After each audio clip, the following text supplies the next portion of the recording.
Pembongkaran pagar laut di Tangerang, Banten terus dilakukan, meski melihat kondisi cuaca di lokasi. Kamis kemarin pencarian dihentikan karena cuaca buruk dan air laut pasang. Sementara itu, di gedung parlemen, Dewan Perwakilan Rakyat memanggil Menteri Kelautan dan Perikanan, Sakti Wahyu Trenggono. Desakan datang agar pembuat pagar laut segera diungkap. Anggota DPR sempat kesal, apalagi aktor pembuat pagar laut tak diungkap. Sekarang ini rakyat sudah menunggu. Rakyat ini menunggu apa endingnya. Jangan sampai rapat hari ini hanya merupakan anti klimaks. Rasanya kalau rapat ini tidak ada satu kesimpulan yang memberikan jawaban kepada rakyat, saya mohon maaf Pak, tidak nanti, sekarang pun saya lepas dulu Pak ini, rencana saya Pak. Saya lepas Pak. Malu sebagai wakil rakyat, karena persoalannya sudah berlarut-larut. Ini rakyat sudah menuju bahwa ada skenario bahwa pejabat-pejabat tertentu melindungi terhadap proyek besar ini. Ada apa? Gerangan. Ini serius Pak. Satu kejadian ini. Menjawab pertanyaan Komisi 4 DPR soal tak bisa ungkap dalang pagar laut Tangerang, Menteri Sakti Wahyu Trenggono berdalih tidak ada pihak perusahaan yang mengakui, sehingga hal itu menjadi kendala dalam mengungkap siapa dalang pembuat pagar laut. Menteri KP mengaku khawatir jika menuduh salah satu perusahaan namun tak berdasarkan bukti. Kita mencari siapapun yang kira-kira kan. Kalau seperti di Bekasi langsung ketahuan pimpinan. Di Bekasi kan PT-nya ada. Jadi langsung kita bisa tahu, bisa kita bereskan dan bisa selesai. Yang ini nggak ada yang ngaku, terus gimana? Kalau ngakunya di media, ya kan? Media ngaku. Kalau saya nuduh misalnya PT A, PT B, PT C, terus dia bilang buktinya mana, saya masang, kan susah juga saya. Nanti saya dituduh lagi seolah-olah melindungi. Kementerian Kelautan dan Perikanan bersama TNI Angkatan Laut telah bekerja sama membongkar pagar laut di Tangerang. Saat rapat bersama dengan DPR, Kementerian KP berjanji mengusut pagar laut 30 km di Laut Tangerang. Tim Liputan, Kompas TV.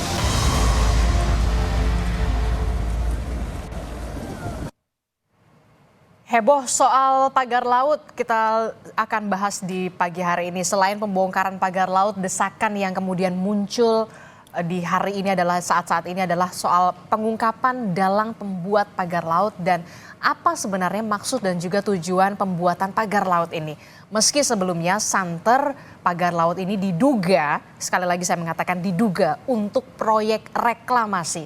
Kita akan ulas bersama di pagi hari ini dengan sejumlah narasumber.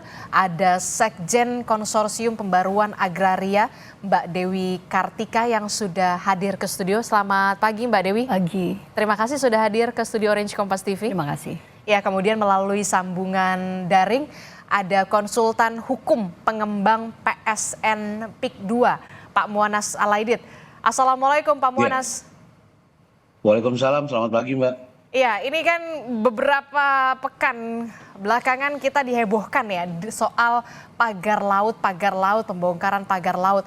Nah, kalau dari Anda sebagai konsultan hukum pengembang PSN PIK 2, kita ini menjadi wadah juga untuk tabayun, untuk mengklarifikasi sebenarnya kalau klien Anda ini berarti punya SHGB ini berapa bidang dan juga seperti apa klarifikasinya atau meluruskan ini semua? Iya, jadi pertama yang perlu saya luruskan adalah agar ini tidak menjadi opini yang keliru ya di publik, bahwa pertama memang ada kesan seolah seperti pagar laut itu bersertifikat. Nah, dari banyak pemberitaan seperti itu kan yang kita lihat, ya baik itu di media online maupun di media sosial.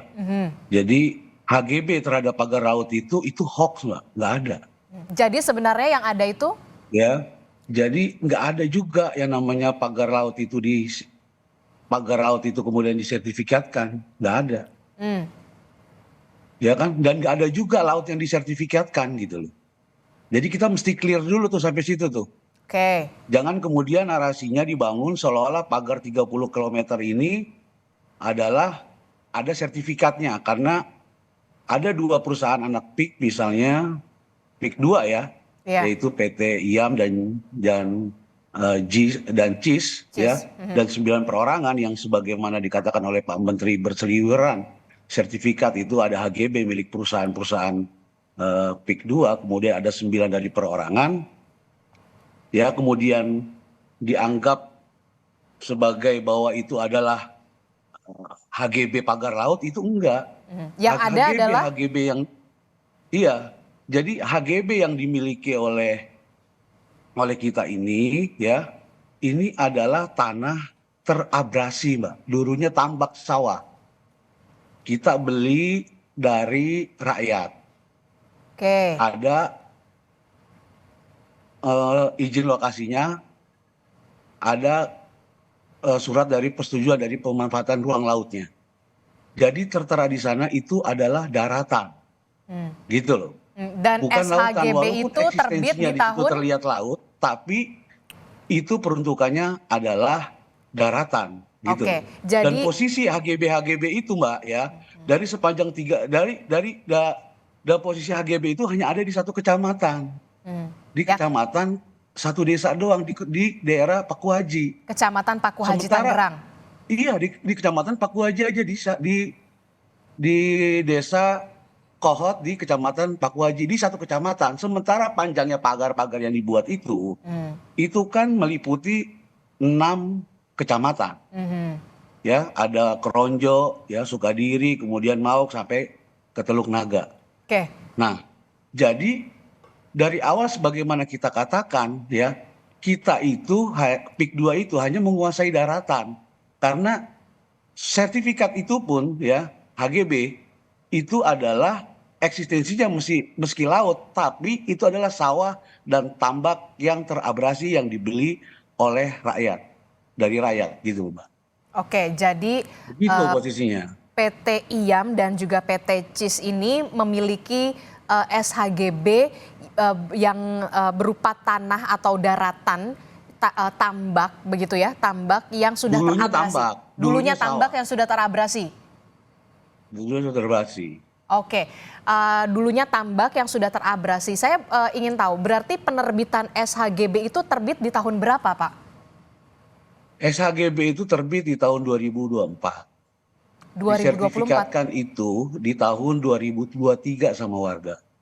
Karena kalau kita merujuk pada pernyataannya Pak Menteri ATR BPN pada saat itu, Pak Nusron mengatakan bahwa ditemukan dalam dokumen terbit Girik tahun 82, Mbak. Ya kan, dikatakan. Nah, pada saat itu kan sebetulnya kita masih menunggu tuh hasil dari pemeriksaan, memerintahkan kepada Dirjen SPPN untuk berkoordinasi dengan lembaga informasi geospasial. Apakah sertifikat itu berada di dalam garis pantai ataukah kemudian berada di luar garis pantai? Nah, ini yang saya Dan hasilnya? kira berkaitan dengan itu, mungkin itu kita akan cek dulu tentang kebenaran mana sertifikat-sertifikat yang dibatalkan, mana yang tidak. Karena kalau saya mencermati pendapatnya beliau, itu nampaknya ada sebagian yang kemudian dianggap bertentangan dengan bahasanya adalah alasan prosedur dan material ya. Tapi kan pastinya kita masih mengcross-check lah soal itu. Oke, jadi yang diluruskan Pak Muwanaz Alaidit adalah yang dimiliki atau dikuasai dalam tanda kutip PT IAM dan PT CIS ini adalah dibeli dari warga ya, berupa tambak. Iya, dari rakyat sih, Pak. Dari Ya. warga. Dari warga berupa tambak dan juga daratan yang terabrasi. Terabrasi. Dan itu SHGB terbit di tahun 2024. HGB di 2024, SHM-nya 2023 sama warga berdasarkan Girik tahun 82. Sebelum membeli itu apakah Bagaimana tidak pernyataannya dicek Pak dulu, Menteri? Pak? Tidak dicek dulu, benar nggak ini berupa tambak ataupun sawah yang memang terabrasi? Jangan-jangan memang sudah menjadi lautan.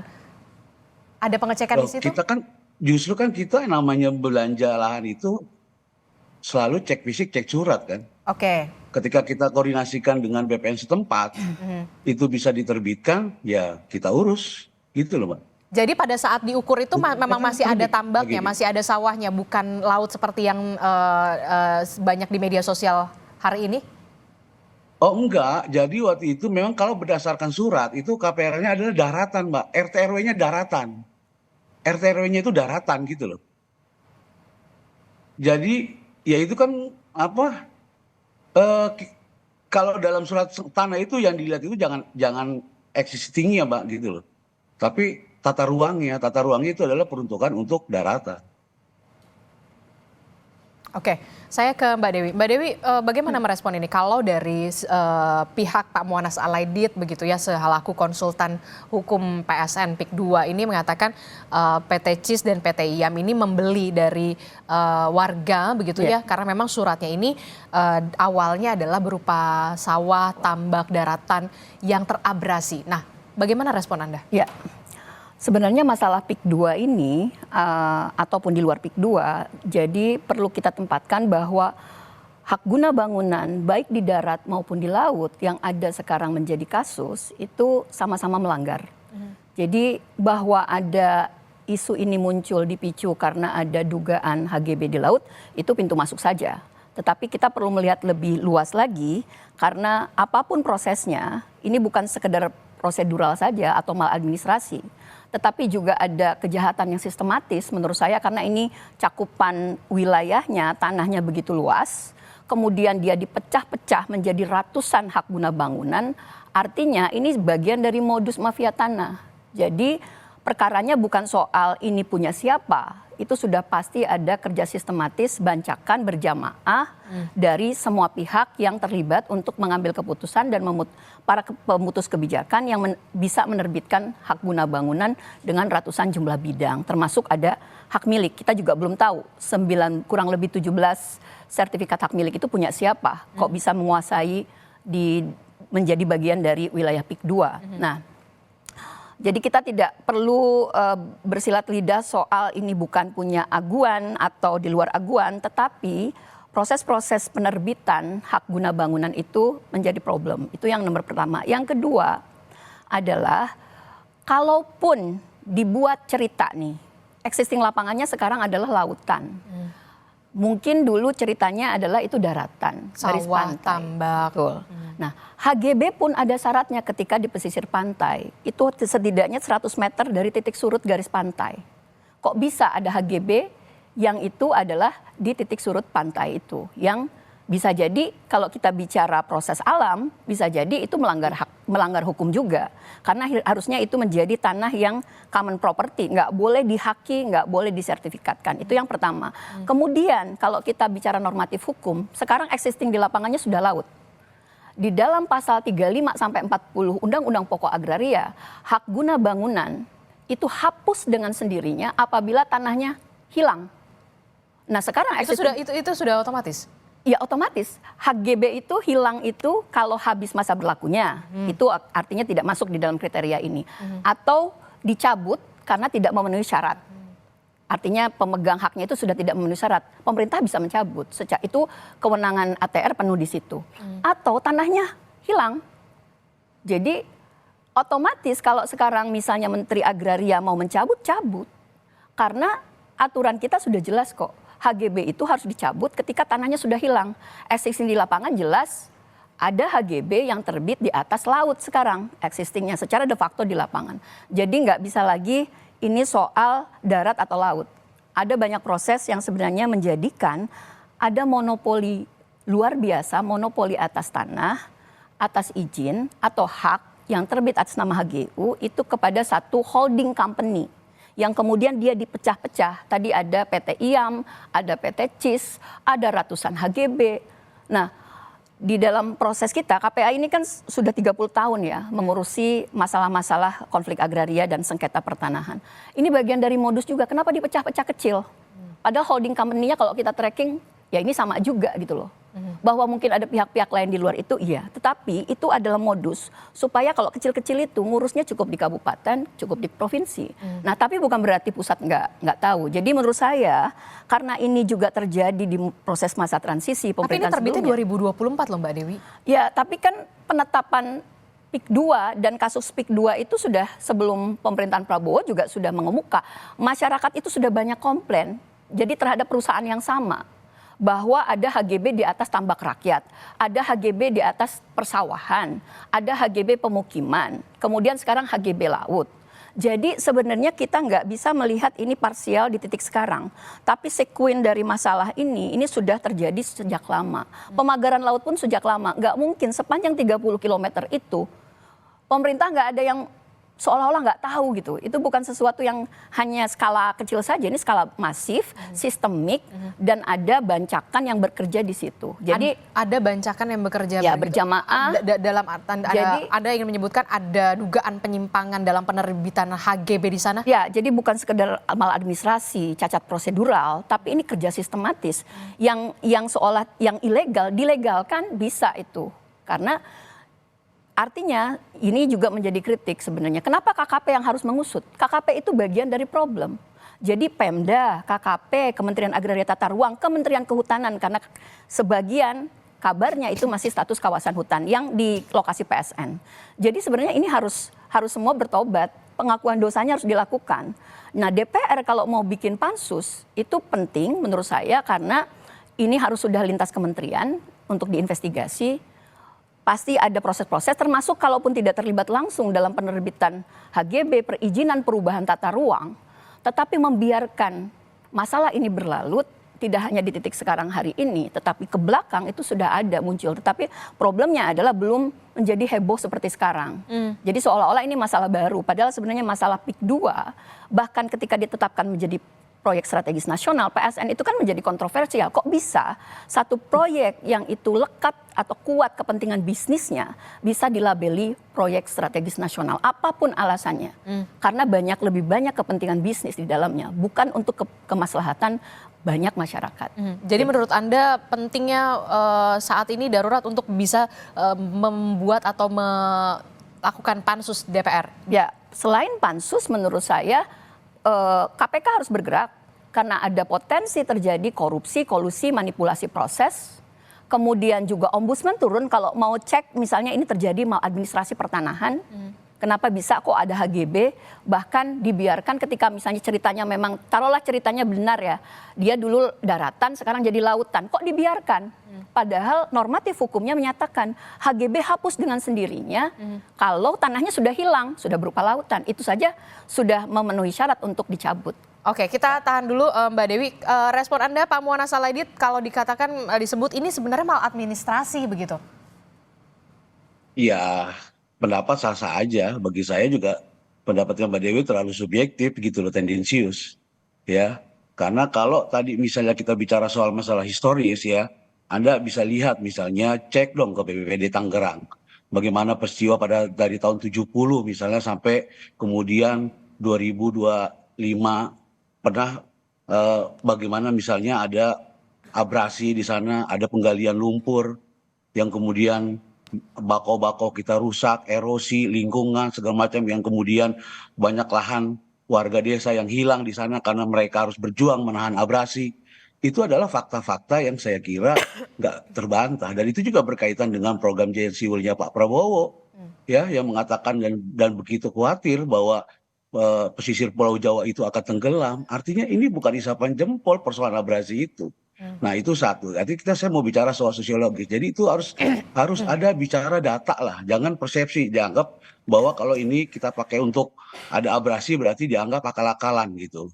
Itu bukan. Kita punya banyak saksi warga-warga sana yang mereka punya tanah 3 km sekarang tinggal sisa 400 meter misalnya. Itu fakta gitu. Misalnya Anda bisa lihat dari satelit bumi ya kan periode pada saat 2025 kemudian ditarik mundur ke tahun 82. Karena ini berhubungan dengan GIRIK yang dibuat itu tahun 82 berupa daratan, maka ini sangat relevan. Makanya pendapat dari Badan Informasi Geospasial apakah pada saat itu masuk dalam wilayah daratan. Karena dalam surat itu tertera jelas Mbak itu adalah berupa tambak dan sawah tertera di sana. Oke, secara historis seperti itu gitu. Tapi kan kenyataannya existingnya sekarang adalah itu merupakan kemudian laut. Pak Muanas. Yang kedua Mbak ya soal masalah tanah musnah silakan saja bisa berpendapat begitu. Kita juga bisa berpendapat lain karena ada juga aturan hukum ya berkaitan dengan peraturan pemerintah tentang tata cara tanah musnah nggak seperti itu gitu loh. Ada peraturan Menteri Agraria nomor 17 tahun 2021 dalam pasal 2, dalam pasal 3 itu jelas ada tahapan-tahapan. Harus apakah kemudian itu masih masih berubah bentuknya? Oke lah kalau dianggap berubah bentuknya. Ya, kemudian apakah masih ada fisiknya? Masih dikapling kok itu. Batas-batas bambu itu tengger kalau bahasa mereka itu sebagai pembatas-pembatas tuh masyarakat di sana. Karena mereka berjuang untuk menyelamatkan harta bendanya. Itu harus tahu juga gitu loh. Nah, kemudian apakah masih bisa difungsikan? Masih dipakai juga untuk tambak. Artinya apa? Itu tidak bisa dikategorikan sebagai tanah musat. Tapi ini akhirnya jadi debatable ya.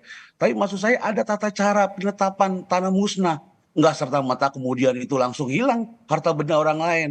Bahkan ada kewajiban untuk memberikan kompensasi dari negara. Ada gak dikasih satu bungkus saja mereka yang lahannya kena abrasi? Kan enggak. Oke. Ini apa? Ya, bahwa saya mau katakan semua ada mekanisme, cuma jangan di framing gitu loh. Di framing ya seolah-olah didiskreditkan untuk membentuk citra negatif kepada kita. Sebetulnya terhadap pagar-pagar bambu sepanjang 30 km itu kita juga sebetulnya menyayangkan. Misalnya Pak Menteri harus saya nggak tahu juga, maksudnya apakah kita ingin menyelesaikan ini, makanya kemudian Kompas TV lahan juga gitu loh Mbak. Sertifikat-sertifikat lain. Kita ya juga kan? ingin Sehingga opini publik kemudian tidak disesatkan bahwa seolah-olah pagar itu adalah milik dari PT gitu. Nah, Pak Muwana Salaidit, kami mengundang Pak Muwana, di sini ada Mbak Dewi dan juga nanti akan ada hadir Pak Daniel untuk bisa bertabayun, mengklarifikasi ini, meluruskan ini dan juga menyelesaikan ini sampai ke akar permasalahannya pastinya ya Pak ya. Jangan sampai kemudian ini berlarut-larut begitu ya soal pagar laut ini, karena ini juga menyangkut hajat hidup orang banyak begitu ya, terutama nelayan-nelayan yang menggantungkan hidupnya dari mencari ikan begitu ya. Saya akan sapa dulu Pak Daniel. Pak Daniel Johan, selamat pagi. Assalamualaikum Pak Daniel. Waalaikumsalam, pagi Mbak semuanya. Iya, ini kan lagi heboh banget ya soal pagar laut begitu ya. Ada HGB, kemudian kemarin juga DPR juga sudah memanggil Menteri KP. Nah, kalau dari DPR sendiri, kalau tadi Mbak Dewi mengatakan ini perlu diadakan pansus. Nah, kalau dari DPR sendiri seperti apa untuk bisa mengurai benang yang kusut ini? Ya, terima kasih. Selamat pagi semuanya. Jadi kalau Komisi 4 ya sesuai dengan hasil rapat kerja kemarin itu sudah memutuskan dua hal. Yang pertama adalah Komisi 4 meminta agar Kementerian Kelautan dan Perikanan segera menuntaskan proses investigasi dan pemeriksaan atas pagar laut ini. Nah, kita memberikan waktu dalam waktu maksimal 20 hari kepada Menteri dan kami akan mengundang kembali, memanggil kembali Menteri untuk menjelaskan seluruh hasil dari proses investigasi pemeriksaan tersebut. Ya. Yang kedua adalah kita juga minta agar Kementerian KP itu segera melakukan koordinasi dan konsolidasi dengan instansi lain terkait dalam konteks penegakan hukum terhadap pelanggaran pagar laut ini. Nah, sehingga apakah dorongan masyarakat agar dibentuk pansus? Nah, kami sesama anggota itu sempat menyimpulkan kita berikan waktu 20 hari. Kalau misalkan memang belum ada progres yang besar yang dilakukan oleh Kementerian Kelautan, berikutnya mungkin Komisi 4 akan membentuk panja nanti untuk mendorong, memberikan penguatan. Jadi artinya Komisi 4 DPR ini mempersilahkan untuk memberikan waktu 20 hari dulu untuk penyelesaian begitu ya, ketika nanti 20 hari ini belum ada solusi yang kemudian konkret begitu untuk bisa penyelesaian soal polemik pagar laut ini, barulah kemudian DPR membentuk panja. Apakah tidak terlalu lama 20 hari? Bung Daniel Johan, jangan dijawab dulu, usai jeda kami kembali. Tetaplah bersama kami di Sapa Indonesia Pagi.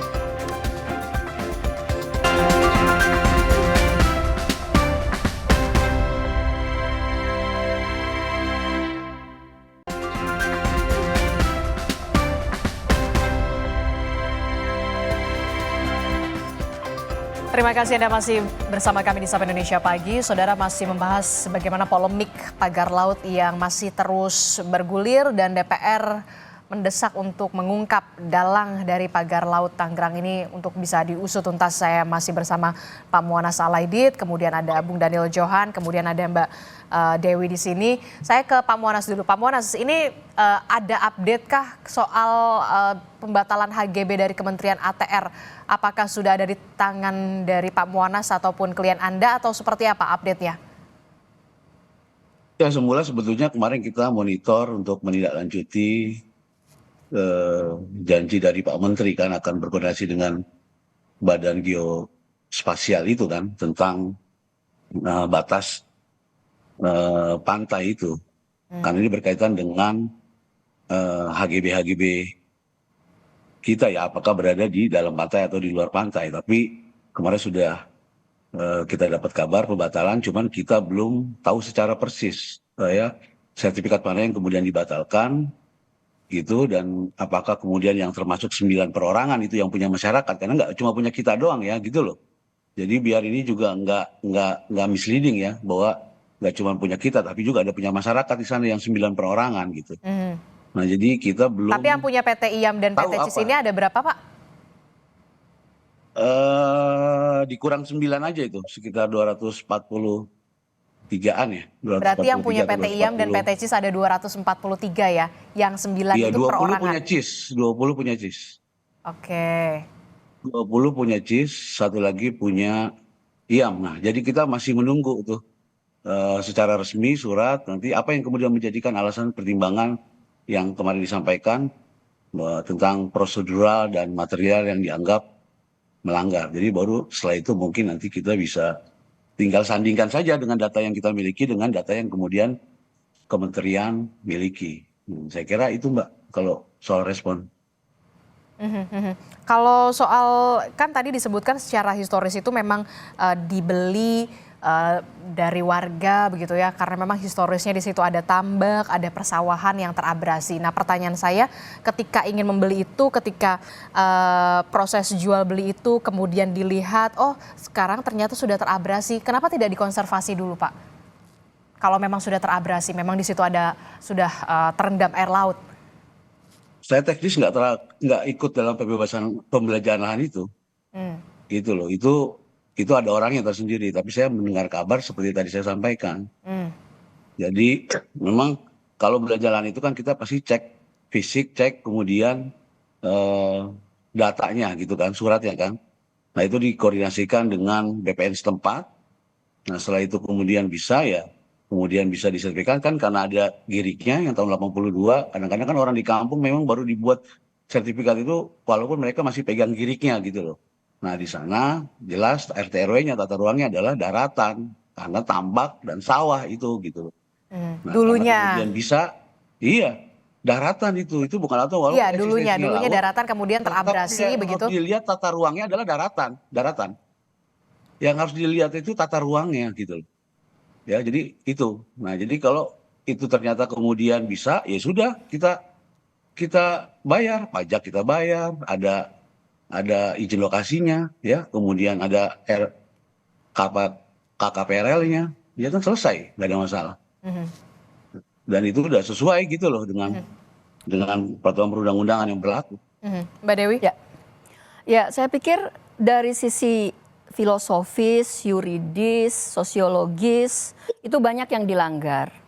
Yang pertama adalah, kalaupun ada 2 skenario, taruhlah bahwa HGB ini diterbitkan dahulu di atas laut, bahwa nanti akan diuruk alias direklamasi. Itu satu skenario. Yang kedua, tadi katanya secara historitas adalah dulu ini daratan, tambak, masyarakat, lalu dibeli sama PT dan seterusnya, lalu sekarang HGB di daratan tapi menjadi HGB di laut. 2 cerita itu silakan dibongkar. Mana? Karena data pasti ada di pemerintah. Nggak mungkin 263 yang 243-nya itu dimiliki 2 PT itu tidak bisa di-tracking. Prosesnya, tahapannya seperti apa. Nah kalau tadi diklaim bahwa ini adalah hasil dari pembelian pembebasan lahan dari masyarakat, transaksi jual beli langsung, itu juga perlu dipertanyakan. Karena kasus PIK 2 ini tidak hanya sekarang, ini kan hebohnya karena ada pagar laut, 30 km, ternyata didetek ada HGB, padahal konflik agraria PIK 2 ini sudah lama. Masyarakat ini sudah protes kemana-mana. Tukar jual ganti rugi yang tidak jelas, ada manipulasi proses, bahkan ini BPN juga perlu cek. Ada proses-proses orang-orang yang dimobilisasi itu menggunakan mekanisme PTSL, pendaftaran tanah sistematis lengkap, untuk mendapatkan sertifikat-sertifikat itu. Dan ini bukan orang yang tidak diorganisir gitu loh. Lalu nanti dibuatlah transaksi sedemikian rupa. Nah, kemudian secara filosofis dan ideologis, yang namanya framing nih begini. Undang-undang Pokok Agraria menyatakan tidak boleh ada monopoli swasta. Oke, atas tahan dulu Pak Muanas. Tanahnya di mana? Tanahnya tidak, di mana? Pak. Orangnya siapa? Bapak silakan cek di lapangan juga. Pak, undang-undang Bapak baca undang-undang Pokok Agraria. Oke, baik. Aguan Sedayu Group tidak boleh memonopoli sumber-sumber agraria termasuk tanah. Itu pelanggaran. Baik, terima kasih Mbak Dewi. Pak Muanas. Kalau nggak ada tentu ada konsekuensi hukumnya juga gitu loh. Oke. Artinya gini, jangan membangun framing 243. Oke, baik. Itu namanya monopoli swasta dan tidak boleh di Indonesia. Ditahan dulu Mbak Dewi dan juga Pak Muanas begitu ya. Hati boleh panas tapi tetap berpikir tenang begitu ya. Jangan jadi korban aguan ini. Baik, terima kasih Ada nelayan, ada petani, ada masyarakat kecil yang terdampak. Oke, bagaimana Bung Daniel, Pak Muanas, sebentar, saya ke Bung Daniel dulu. Bung Daniel, bagaimana Anda melihat di hari ini, ya kan, 20 hari, apa tidak kelamaan untuk bisa menyegerakan, untuk bisa menyelesaikan kasus ini? Ya, kelamaan kalau buat anggota Komisi 4. Tetapi kalimat yang dipakai sebenarnya secepat-cepatnya. Tetapi kesepakatan yang ada adalah maksimal 20 hari. Gitu. Karena ya kita juga perlu mendengarkan masukan dari Pak Menteri. Bagi kita kelamaan, bagi Pak Menteri kecepatan gitu. Tapi bagaimana soal ini panas sekali begitu ya, konflik soal agraria ini bisa segera diselesaikan juga kan, kita harapan kita biar semuanya bisa selesai gitu ya, bisa mengurai benang kusut ini, Bung Daniel. Ya tentu itu harapan kita ya. Dari kasus ini kita, karena gini loh, kasus pagar laut ini sebenarnya kan modus ya. Modus yang jauh hari itu sudah dilakukan di Makassar dalam konteks penguasaan tanah ya. Dan muncul lagi kan, ada di Surabaya, terakhir ada di Lampung gitu kan. Nah jadi kita juga minta kepada kementerian, jalankan tugasnya dengan baik. Jangan sampai pengawasan terhadap laut itu yang di depan mata aja kecolongan, gimana yang se-Indonesia. Jadi itu semua harus dicek, harus diperiksa ya. Nah yang kedua adalah lakukan penegakan hukum. Karena dalam konteks pagar laut di Tangerang itu ada sejumlah undang-undang yang dilanggar ya, mulai dari MK nomor 3, Undang-Undang nomor 1 2014, Undang-Undang nomor 32 2009 dan Undang-Undang nomor 5 1960. Yang mungkin yang paling berat ya itu Undang-Undang nomor 32 tahun 2009 karena perlindungan dan pengelolaan lingkungan hidup. Karena bila dianggap pelanggar itu bisa sampai 20 tahun itu. Oke, Pak Muanas silahkan. Ya kita menyerahkan sepenuhnya lah kepada pemerintah, kita apresiasi, termasuk kemarin pembongkaran kita juga mengapresiasi gitu, karena kita paling dirugikan dengan adanya pagar bambu itu justru. Akibatnya kemudian dijadikan alat serang untuk membentuk citra negatif kepada kita, seolah-olah itu kita yang buat, ya kan? Nah itu pertama. Kemudian yang kedua ya kita berharap kepada semua pihak termasuk ATR BPN ya, yang kemudian bicara soal pertanahan, kemudian KKP ya bicara soal masalah proses penyelidikan ya, supaya bisa bergerak biar cepat menuntaskan masalah ini ya. Tentu semua apapun kita akan bantu agar bisa memberikan keterangan yang sejelas-jelasnya terhadap persoalan ini, tetapi dengan mengedepankan azas praduga tak bersalah, saya kira itu. Itu aja Pak, terima kasih. Oke, Bung Daniel, berarti kalau memang sebelum 20 hari atau setelah 20 hari ini belum ada solusi yang begitu signifikan terlihat begitu ya, DPR akan turun tangan dengan membentuk panja? Iya, kemarin kesepakatan dari kawan-kawan anggota Komisi 4 ya seperti itu, kita berikan waktu dulu 20 hari, ya, tapi kita berharap sebelum 20 hari sudah ada hasil yang signifikan sehingga kita bisa langsung mengundang Pak Menteri di dalam raker gitu. Tetapi ya maksimalnya 20 hari. Oke, Mbak Dewi bagaimana melihat tadi diselesaikan nanti ketika 20 hari akan setelah selesai 20 hari tidak selesai juga nanti akan dibentuk panja? Ya, saya pikir panja itu perlu dipercepat karena ini tidak hanya di Komisi 4 menurut saya. Komisi 2 juga harus turun tangan karena ada berkaitan dengan pertanahan. Nah, tapi yang pertama adalah kalau Presiden memang ingin segera menuntaskan ini, pertama yang harus dilakukan pertama itu cabut status PSN di PIK 2 yang kurang lebih luasnya itu 1.700 hektar dari total 30.000 hektar. Itu kan PSN itu status PSN itu membuat segala aturan di bawah itu bisa dipercepat sedemikian rupa. PSN ini dari 2020 sampai dengan 2024 sudah menyebabkan 154 konflik agraria termasuk yang PIK 2 ini. Nah, itu cabut dulu. Sehingga semua kementerian secara lintas sektor, KKP, Kementerian Agraria, Kementerian Kehutanan, Pemda bisa ikut membongkar ini ada apa sebenarnya di PIK 2 termasuk di sekitar areanya. Jadi kita lihat masalahnya. Kemudian harus ada upaya-upaya untuk memulihkan hak-hak masyarakat yang terampas dan diambil alih dengan tata cara yang tentu ini kita harus pertanyakan.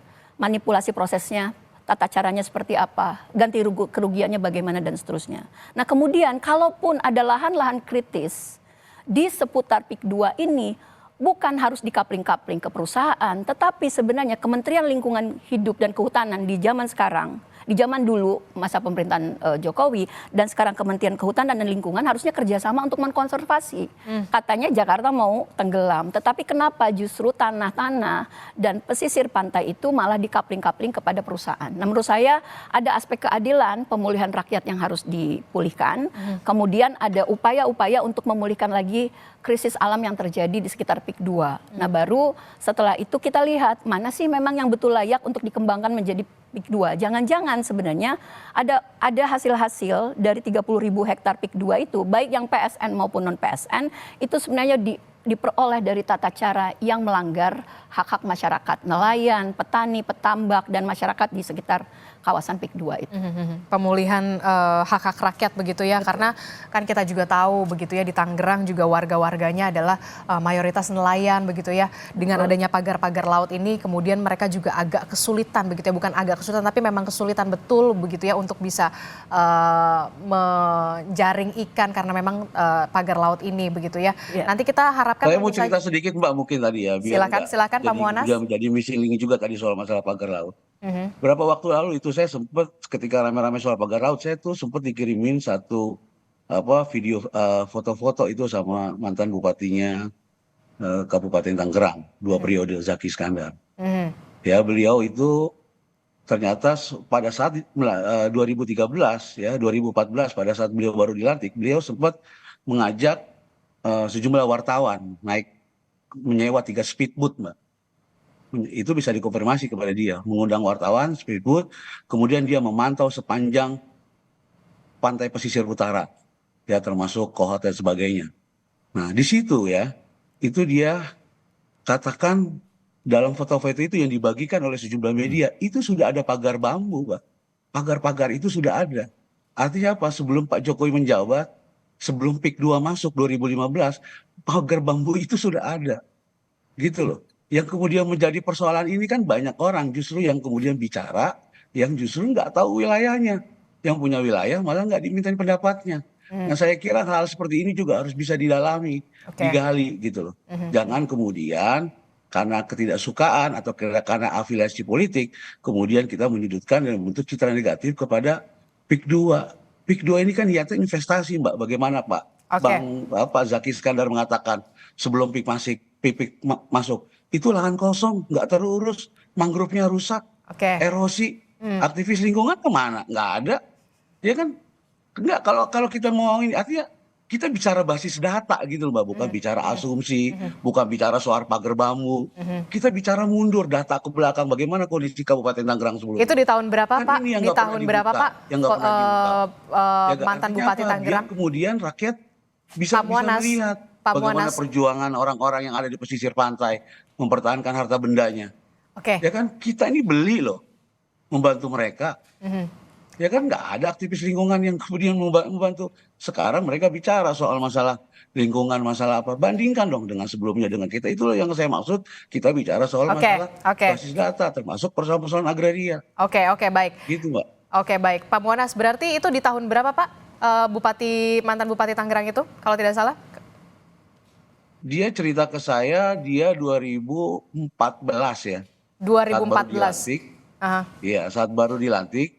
Sepanjang 30 km itu juga nggak? Dia melakukan kunjungan dengan menyewa speedboat ke pesisir Sepanjang pantai 30 utara. km itu Saat juga itu tuh pagar udah lautnya? rusak semua, Mbak. Rusak. Abrasinya luar biasa. Pertanyaan saya, sepanjang erosi, 30 km itu juga lingkungan, pagar lautnya, Pak? Mangrove sudah pada rusak. Justru PIK 2 datang itu ditanamin lagi mangrove-nya seperti di PIK 1. Lihat bagaimana PIK 1. Oke, baik. Gitu loh. Nah, maksud saya kita bicara soal masalah basis data, bukan. Oke, kita terbatas durasi, Bapak Muanas Alaidi. Terakhir, singkat saja untuk Bung Daniel Johan. Ternyata tidak hanya komisi Anda, tapi juga komisi 2 soal yang bermitra dengan Kementerian ATR BPN juga harusnya juga bisa kontribut aktif dalam soal polemik pagar laut ini. Bung Daniel. Ya, concern kami 3 hal yang utama ya dari Komisi 4. Yang pertama tentu kita ingin persoalan pagar laut dapat segera tuntas ya, sehingga tidak berlarut-larut, tidak semakin liar, tidak simpang siur ya. Yang kedua adalah kita ingin memastikan semua proses pembangunan itu akan membawa keadilan, kemajuan bagi semua masyarakat. Jadi masyarakat harus bisa merasakan dari proses pembangunan itu, bukan malah terpinggirkan secara adil. Yang ketiga adalah kita proses pembangunan itu penting dan kita dukung, tetapi juga harus benar-benar, apalagi saat ini bencana segitu banyak, sehingga kita harus memastikan proses lingkungan, proses ekologi itu tetap terjaga dengan baik, sehingga jangan sampai pembangunan yang sudah susah payah dilakukan musnah sesaat hanya karena bencana. Jadi 3 hal itu yang penting bagi kami. Oke, baik, kita akan tunggu dulu, sabar dulu Pak Muanas, Bu Dewi, begitu ya, kita tunggu dulu kinerja dari KKP, Kementerian KP begitu ya, karena diberi waktu juga dari DPR 20 hari maksimal ya, Bung Daniel, ketika 20 hari itu kemudian belum ada progres yang begitu signifikan untuk bisa menyelesaikan soal polemik pagar laut ini, termasuk juga HGB di dalamnya, barulah kemudian DPR masuk dengan pembentukan panja. Terima kasih Bung Daniel Johan telah bergabung bersama kami. Pak Muanas Alaidi, terima kasih juga untuk klarifikasinya. Mbak Dewi, terima kasih juga sudah hadir ke studio. Terima kasih Bapak-Bapak, Ibu-Ibu, dan selamat pagi, sehat selalu.